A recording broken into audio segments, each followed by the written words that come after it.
بسم الله والحمد لله والصلاة والسلام على رسول الله وعلى آله وصحبه ومن تبع هداه أما بعد.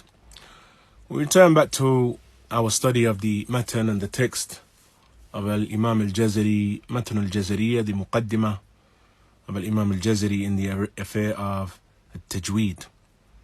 In the previous sessions we looked at something from the introductory topics and the muqaddimat, or the initial study of the huruf and the makharij of the huruf. Yesterday we looked at the makharij, a brief overview of the places of origin of the articulation of the letters. And we mentioned in yesterday's session that the makharij in general return back to 5 main places within the body. And we said that indeed the scholars of qira'ah, in actuality, they boil the makharij back to 2 places, or 2 types and 2 categories of makharij. The makhraj that is referred to as muhaqqaqa, or the makharij al-muhaqqaqa, and the makharij al-muqaddara. And what they intend by way of that, ultimately the 5 categories return back to these 2, and the breakdown of the 5 is within them. And that is that the makharij al-muhaqqaqa are the specific places or the specific origins of the letter that have actual limbs or actual organs within the body and upon the body. And that, of course, is a reference to the 4 places that were mentioned: the throat, the tongue, the lips, and the nasal cavity.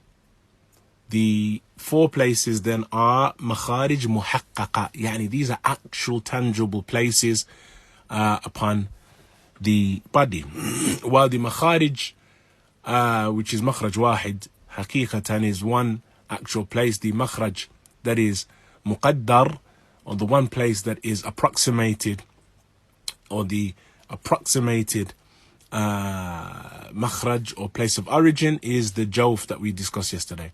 And that is the opening from the throat, or the point of the voice box to the front of the mouth, yani from the throat upwards to the front of the mouth. That void and that opening is referred to as the jawf, and it is referred to as a makhraj that is muqaddar because of the fact that it in actuality doesn't have, there's nothing tangible there, and it is just an open void, an open space. So these 2, or this breakdown of the makharij, yani makharij that are muhaqqaqa and the makhraj that is muqaddar, yani the specific places of origin and the approximated determined place of origin being the jawf. These 2 are broken down, of course, into the 5 that we discussed yesterday: the jawf, the throat, the tongue, the lips, and the nasal cavity. And as we've said, ikhwan, is in relation to the jawf, then we have 3 letters. In relation to the throat, then we have the 6 letters that we discussed yesterday. Likewise, on the tongue, we have 10 places that are places of origin upon the tongue. We likewise have the lips, and from the lips we have the fa, we have ba, we have waw, and then we have the nasal cavity, and from that we have the nasal sound, which is known as ghunna, and that is in relation to the letters mim and nun. As far as the ghunna is concerned, and some of the people of knowledge differ concerning whether or not the nasal cavity is in actuality considered a makhraj, or is ghunna, that is the sound that mim makes and the sound that nun makes, that is in and that goes up into the nasal cavity. Is it considered a sifa or characteristic from the characteristics of nun and mim, or are they part of the makhraj and the origin of the sound or the articulation of those 2 letters? And of course, what is most correct is that it is, since, as we mentioned yesterday, if you were to hold the nose upon the recitation of mim, whether it is mim sakin or it has a haraka upon it, then you'll find there would be a distortion of the letter itself if one is even able to recite the letter. So the nasal cavity is a part of the makhraj, or is considered one of the makharij of the huruf, of the letters. And those lines, the lines that are related to what we discussed yesterday, Al-Imam Al-Jazariyah, he mentions, that is the lines of poetry, because we didn't recite them. And we prefer to make an explanation first and then recite the lines so that we understand the lines when we come to them. He mentions, rahimahullah ta'ala, makharij al-huruf. He mentions makharij al-huruf 17 على الذي يختاره من اختبر للجوف ألف وأختاها وهي حروف مد للهواء تنتهي ثم لأقصى الحلق همز هاء ومن وسطه فعين حاء أدناه غين خاؤها والقاف أقصى اللسان فوق ثم الكاف أسفل والوسط فجيم شين يا والضاد من حافته إذ وليا للدراس من أيسر أو يمناها واللام أدناها لمنتهاها والنون من طرفه تحت اجعلوا والراء يدانيه لظهر أدخل والطاء والدال والتاء منه ومن عليا الثنايا للصفير مستكن ومنه ومن فوق الثنايا العليا السفلى والضاء والذال والثال العليا من طرفيهما وبطن الشفة فالفاء مع الأطراف الثنايا المشرفة للشفتين الواو باء ميم وغنة مخرجها الخيشوم. He mentions rahimahullah ta'ala that the makhraj or the makharij, they are letters, or the makharij of the letters are 17. That is according to the opinion of those who have chosen it. And this statement, according to the opinion of those who have chosen it, that is a reference to Khalil ibn Ahmad al-Farahidi and others, those who agree and are upon the position that the makharij are these 17 places. There are some who do not hold that they are 17. From them are those who hold that they are 16, as is the case with the likes of Sibawayh, who holds that they are 16 in actuality, and they remove the jawf from the makharij. But the majority of the qurra, they hold that the makharij are 17. He mentions the alif and its two sisters are from the jawf, and they are the letters of mad that end in the air. Then from the lowest part of the throat is hamza and ha, and from its middle is the ayn and ha, and from the upper part of the throat is the ghain and kha. The qaf is from the extreme back of the tongue. Then kaf, which is further or closer, yani lower. The center of the tongue is the jim and sheen and ya. And dad is from the side of the tongue when it meets the molars from the left or right side.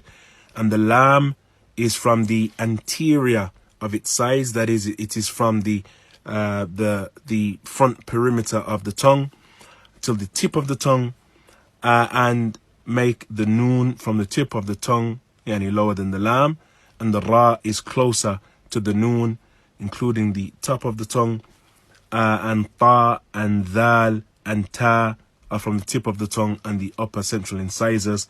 And the letters of Safir are firmly placed. As we mentioned, the letters of Safir are the letters of Sin, Zay, and Sad. They are referred to as the letters of Safir. Then he said that they are firmly in their place from the tip of the tongue and above the lower central incisors. That is, as we mentioned yesterday, the tongue, it sits the tip of the tongue, it sits upon the lower central incisors, and the recitation of Sin, Sad, and Zay occur in that manner. The tongue is not raised up, as we mentioned yesterday, as some misunderstand from some of the explanations of the people of knowledge and the Qur'an concerning how Sin is to be recited. We have the mention of the sound being pushed forward or pushed in an upwardly manner, and that is misunderstood to be the tongue that should be pushed forward or pushed upwards. And that is one of the manners in which some of the people have misunderstood and fallen into error in relation to the recitation of Sad. And so you'll find that the tongue is pushed up and it distorts the recitation of the letter. He mentions, and from the tip of them both, that is, from the tip of the tongue, and from the tip of the tongue and above the lower central incisors, the dhal, the dha, the dhal, tha, and ta, and from the both of them, or from the tips of both of them, that is from the central incisors and from the tip of the tongue, since the incisors have a connection to the recitation of certain letters. As we discussed yesterday, we have the thanaya al-ulya, the upper central incisors, and in particular the central incisors I mentioned. Even though you have the central incisors, then you have the two incisors that are beside those, then you have the canines, then you have the premolars, and then the molar teeth, and then the wisdom teeth at the back. All of the teeth, ikhwan, are discussed by the scholars of qira'ah because of the fact that the tongue has a connection to those teeth, and one needs to know exactly where the tongue should be placed in relation to those teeth. And so dha, dhal, and tha are connected to the tongue and or the tip of the tongue and the lower incisors. Dhal, and the upper incisors. Dhal, tha, and dha have a connection to the tip of the tongue and the upper incisors. And then we have from both lips waw and ba and mim, and then the nasal sound, the ghunna, is the exit point or has the exit point of the nasal cavity. So these were in the poetry form. This was an explanation in essence of what we mentioned yesterday, or what we tried to simplify yesterday. And so the reason that we have taken this approach is because oftentimes if you just read the poetry, then there's a lot more explanation that needs to be done to categorize his kalam and his speech, because it is in poetry form. But if we understand it first, try and simplify it and understand it, and then we read the poetry, we see how those lines fall into place in line with what we have tried to simplify. Today's session, then, we move on to the sifat, and that is the sifat of the huruf. That is the characteristics of the huruf. The characteristics of the huruf, ikhwan, are majorly important to one's recitation of the letters of the Quran correctly, because of the fact that the makhraj is just one element to correct recitation. For us to know the origin of the letter, then that of course is of the essence, but it does not in any way, shape or form necessitate that we're going to recite the letter correctly, since the letters differ in terms of their characteristics. And so the scholars of qira'ah and the scholars of recitation have categorized the characteristics of the letters into categories, and that is what we'll look in today's session, and I'm sure we'll have to continue into tomorrow's session with our discussion of this. The categorization then of the sifat, or the categories of the characteristics of the letters, are in two main categories.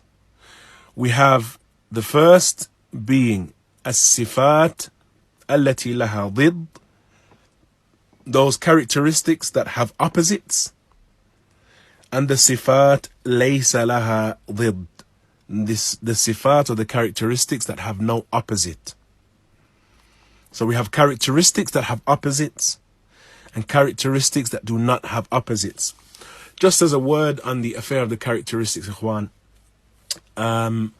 even though this is the beginning of our dirasa and our look into the ahkam of Tajweed, it should be known that the topic of sifat may cause and has caused confusion among the talib that first approaches the study of Tajweed.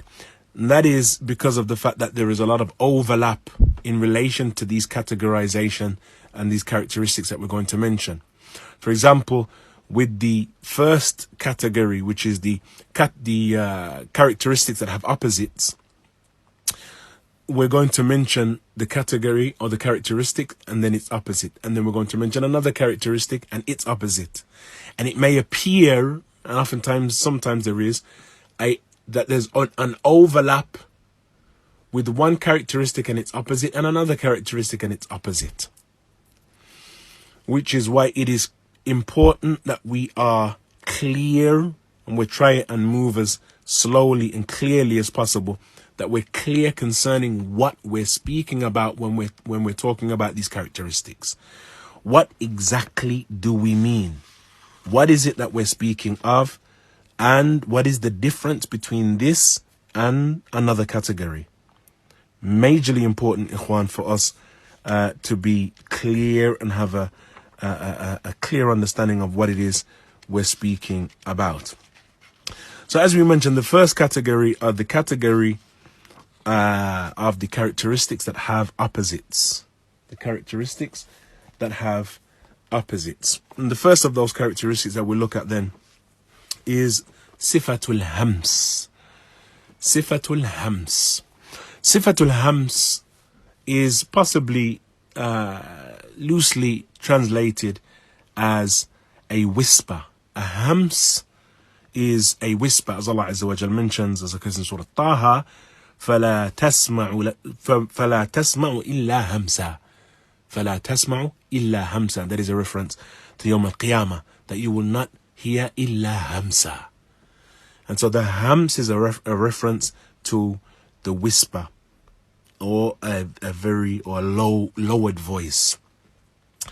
And of course, you I'm sure by now would have come to the conclusion that there must be some connection in terms of its linguistic meaning and the manifestation of the characteristic. As far as hams is concerned, then the hams, as we've mentioned, linguistically refers to a whisper.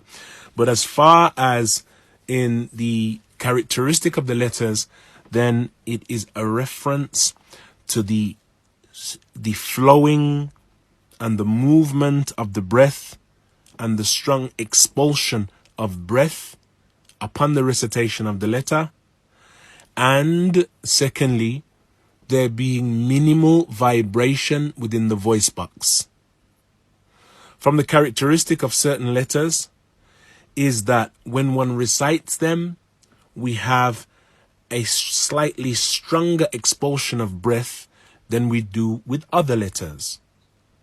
And if we were to hold our thumb and our index finger at the point of our Adam's apple or the voice box, in order to feel the vibration of the sound that is being made by that letter, then you'll see that the vibration that is present with the letters that are considered the huruf al-mahmusa, then they are different to the letters that are of its opposite that we'll come to. And so, because of the fact that each of these characteristics, Ikhwan, they have, with the characteristics that have opposites, we're looking at 5 different categories.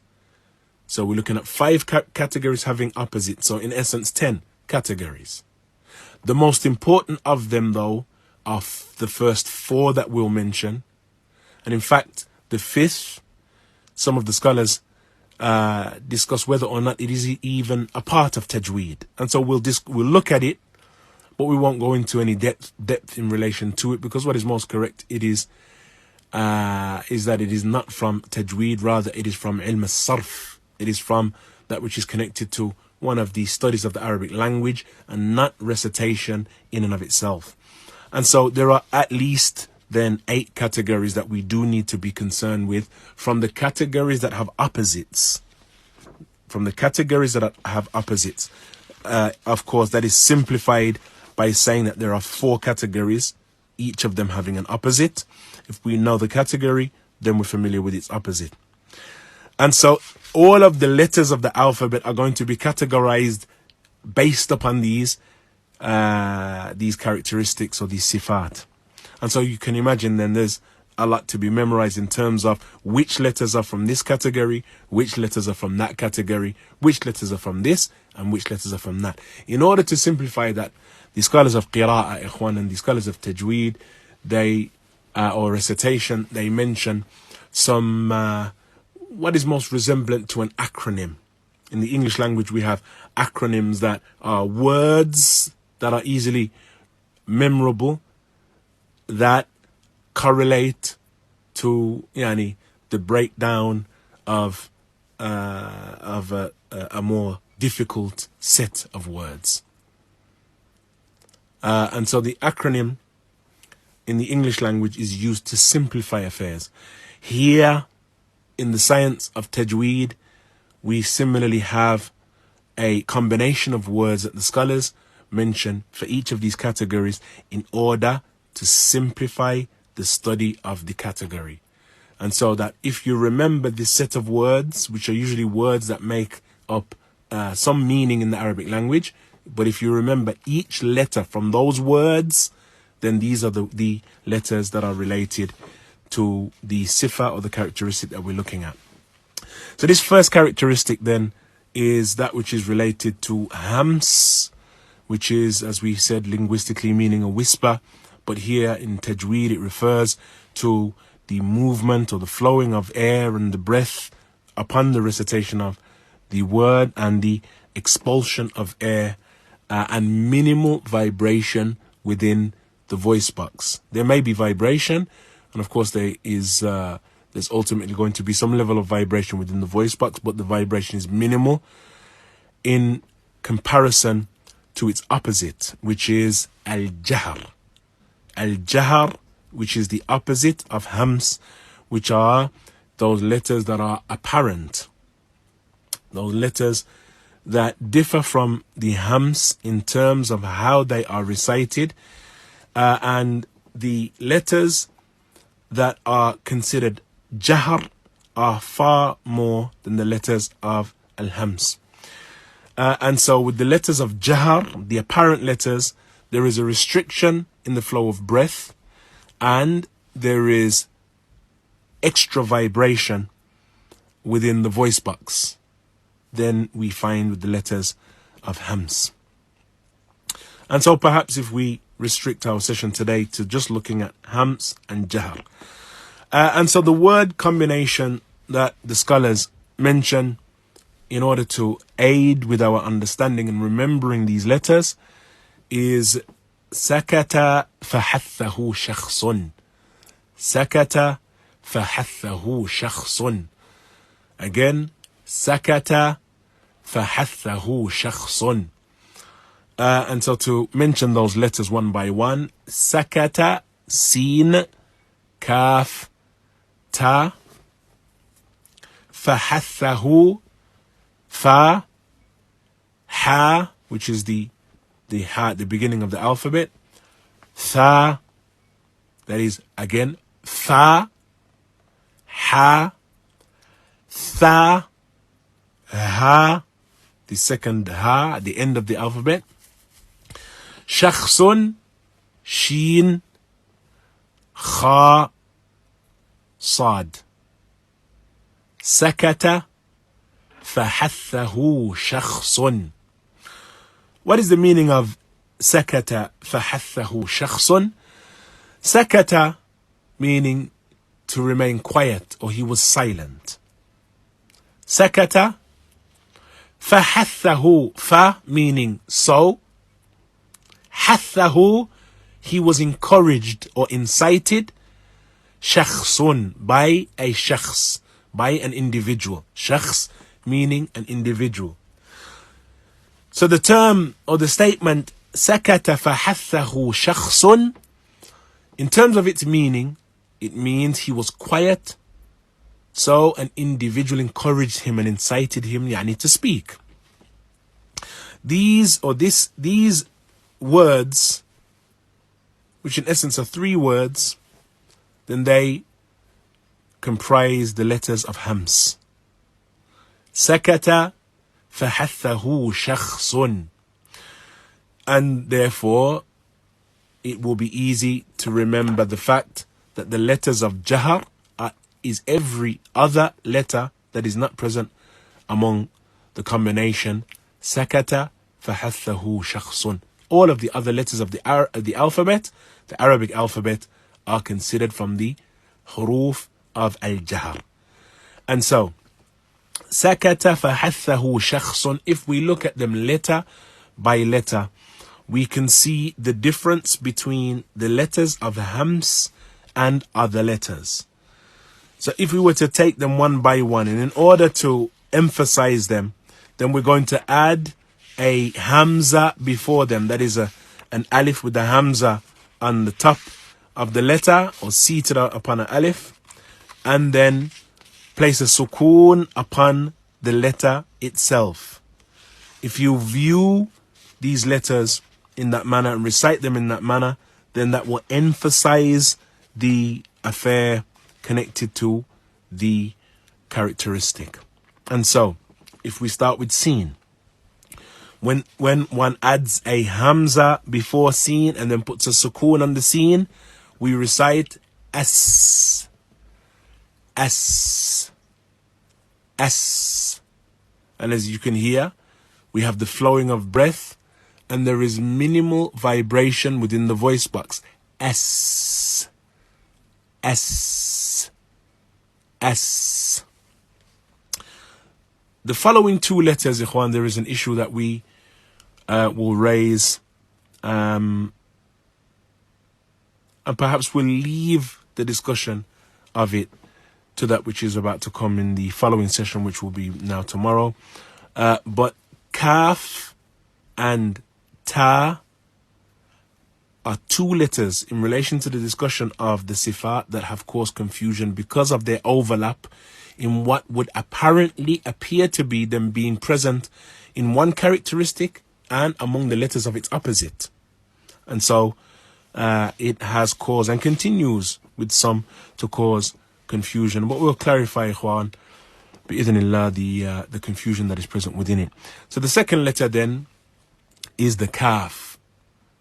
Sakata fahathahu shakhsun, the second letter being Kaf. So we do the same. We add the Hamza to its beginning and then place a sukoon upon it. Ak, ak, ak. And if we move on then to the Ta, similarly, at, at, at. And in all of these you can hear the expulsion of air, and in some cases strong expulsion of air from the mouth. Likewise with the Fa, F, F, F.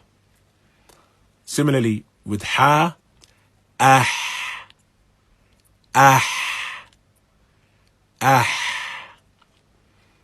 Similarly with Tha, Ath, Ath, Ath. Likewise with Ha, Ah, Ah, Ah. Sheen, Ash, Ash, Ash. Kha, Akh, Akh, Akh.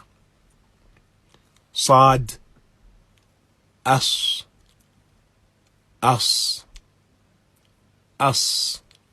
So we see them with these letters, we hear the expulsion of the breath from the recitation of those letters, and there is minimal vibration within the voice box. If we were to look at the opposite, or some of the letters that are opposite to the letters of Hams, the letters of Jahar, for example, Aj, Jim. If we looked at Jim, Aj, Aj, Aj, then we have a restriction of the breath, and there is a vibration or stronger vibration within the voice box. Aj, Aj.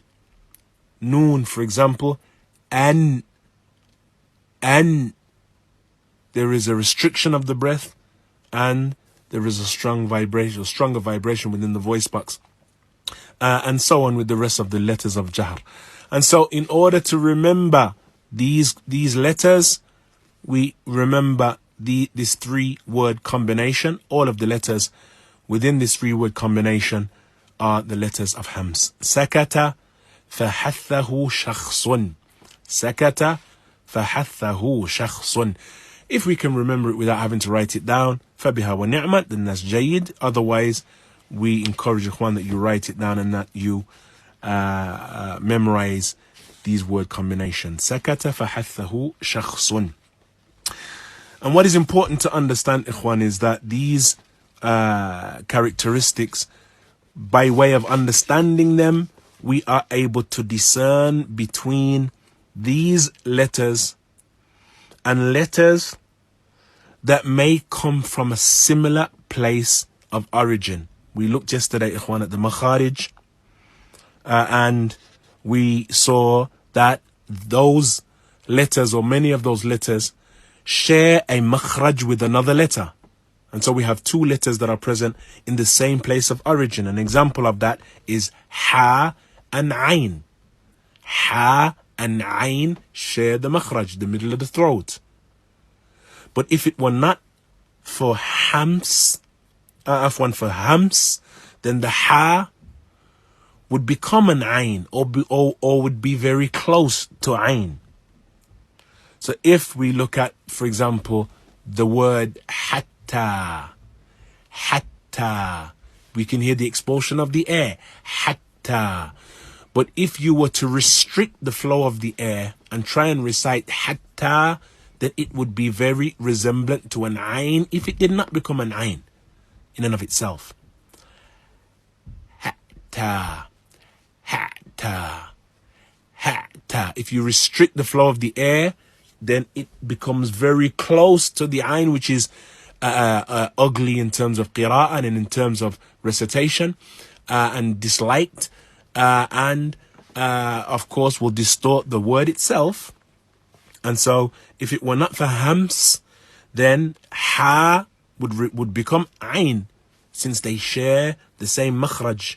The place of origin is the same, and the difference between them, or one of the differences between them at least, is ha has this flowing of the breath and this expulsion of the breath from and upon its recitation. So hatta would become hatta, hatta, which would become ayn.